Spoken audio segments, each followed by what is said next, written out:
Hey everyone, welcome to the Kris Krucial Podcast. Welcome to part 2 of the story, When Family Turns Evil.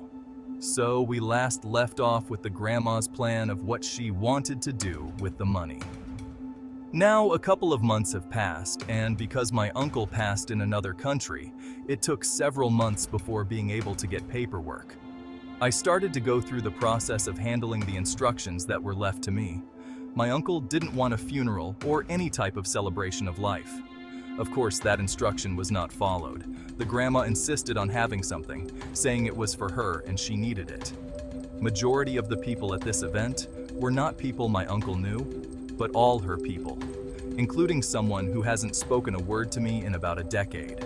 Now this is going to be a separate story about my relationship with the person who is supposedly my father. But back to this story. The person, who we will call the donor, in this story actually makes a beeline towards me and my wife and speaks to us.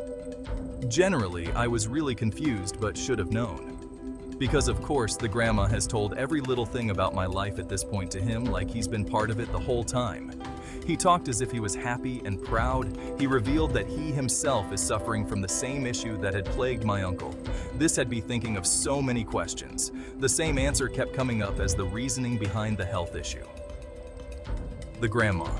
All the years of secondhand smoking can cause health issues in others. Again, that is another story for another time. At this time, I had started to complete everything that my uncle had set out for me to do.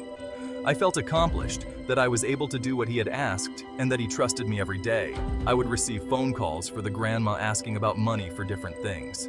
My response was, "I can help you when I get my work check." Her same response was, "I don't want your money, I want his money." The final straw came when some mail had been delivered to the grandma house. Certain accounts were closed and revealed that the amounts were either transferred or closed.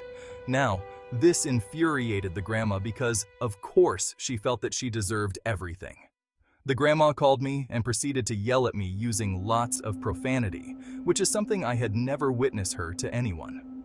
I struggled to keep my composure because I wanted to share the same tone with her as to why she wasn't getting it. Stay tuned for part 3 to find out what happens next.